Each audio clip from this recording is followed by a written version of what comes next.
Okay, bagi pesakit kanser, mungkin kalian pernah tengoklah gambar kan, kanser ovary. Tapi dalam kanser ovary tu, dia macam pelik sikit sebab ovary ni kat perut, dekat area perut sini. Tapi tiba-tiba ada gigi lah, ada rambut lah, dan kadang-kadang biji mata. Jadi macam mana kan benda-benda ni boleh ada kat ovary? Padahal ovary ni macam tak ada kaitan langsung dengan rambut, biji mata apa semua tu. Dan kalau contoh biji mata tu ada kaitan sebab kita makan. Sistem penghadaman kita tak bersambung dengan ovary. Jadi inilah cerita tentang sel stem. Jadi sel stem ni ialah sel apa? Pernah tak korang fikir dari mana sel-sel badan kita ni, kulit, rambut, gigi apa semua ni boleh muncul? Dan jawapan ni ialah sel stem. Sel stem ni boleh dikira sebagai macam batu asas kepada segala jenis sel-sel badan kita lah. Dia ada banyak jenis, ada oligopotent, ada multipotent, ada pluripotent. Tapi yang selalu dalam kes yang terkenal ialah multipotent lah, sebab sel stem multipotensi ni digunakan untuk rawatan kanser tulang. Dia ambil sel stem ni, dia masuk dalam tulang untuk tumbuhkan tulang tu balik, ataupun untuk kanser darah. Dia akan ambil sel stem darah dalam tulang ni, cucuk dalam tulang tu untuk hasilkan darah yang baru.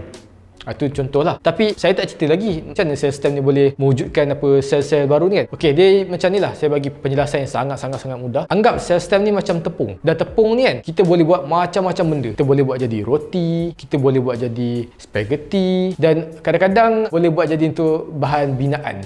Tapi bukan binaan yang kukuh lah. Masalah pasal tepung ni, contoh kita ambil tengok dalam kan, karbohidrat. Karbohidrat ni berasal daripada gula. Dan gula ni kan boleh hasilkan sama ada karbohidrat ataupun selulus yang jadi sayur-sayur semua tu kan. Dan juga lemak. Dan itu ialah gula. Dan gula ni contoh terbaik untuk sel stem yang paling power, sel stem pluripotensi. Contoh macam sel stem multipotensi tu ialah tepung, sebab dia boleh cuma tumbuhkan sel yang macam berkait dengan benda dia je. Kalau kanser darah, kita ambil sel stem multipotensi dalam sumsum, dan benda tu boleh membiakkan sel darah merah. Tapi dia tak boleh buat macam contoh tumbuh daging apa tak. Tapi sel stem pluripotensi dia ibarat macam gula saya cakap tadi. Dia boleh jadi semua benda, daripada hujung rambut hingga ke hujung kaki dia boleh jadi. Dan itulah apa yang terjadi pada kanser ovary tu. Sebab kanser ovary tu sel stem dia pluripotensi, seingat saya. Dan sebab dia sel stem pluripotensi, maka dia boleh hasilkan. Kanser ni kan masalah kecacatan genetik dalam sel tu kan. Dan sel tu ingat, oh aku ni sel gigi kot, jadi aku jadi gigi lah. Itu yang jadi pada sel stem pluripotensi dalam ovary tu kan. Dan dia pun berubah menjadi gigi. Dan benda ni lah yang menjadi kajian oleh para saintis tau. Sebab masalah kita sekarang ni, contoh kita ambil tengok pemindahan organ. Organ ni dia macam darah kita, dia ada kelas-kelas tersendiri. Darah kan ada darah A, B, AB dan O kan. Organ pula kita ada nama dia sistem histokompleks. Benda ni dia macam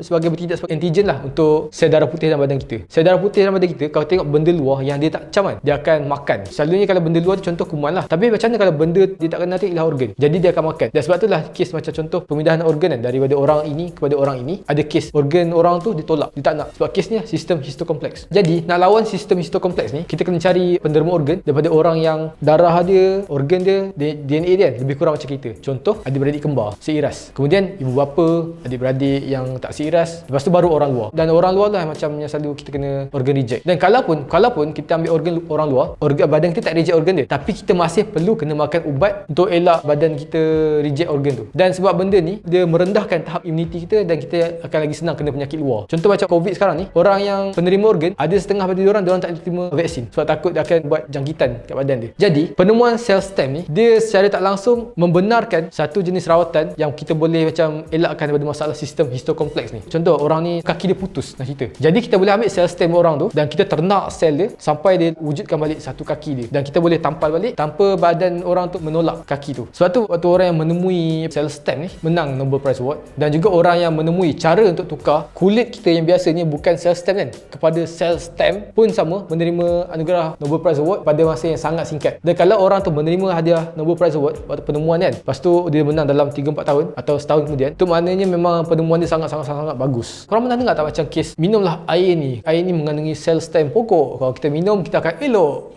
Korang tengok benda tu kan, itu scam. Memang jangan percaya. Sebab sel stem dia berdasarkan spesies. Contoh sel stem badan kita, manusia kan, kita tak boleh gunakan untuk merawat monyet atau gorila. Sama juga macam lembu punya sel stem tak boleh guna untuk merawat kuda, tak boleh guna untuk merawat manusia. Dia hanya satu spesies yang sama saja. Dan itu pun kalau sebolehnya sel stem yang digunakan ialah sel stem sendiri. Jadi itulah sedikit tentang macam mana boleh ada gigi dalam ovary dan kenapa orang yang jual air sel stem tu ialah scammer.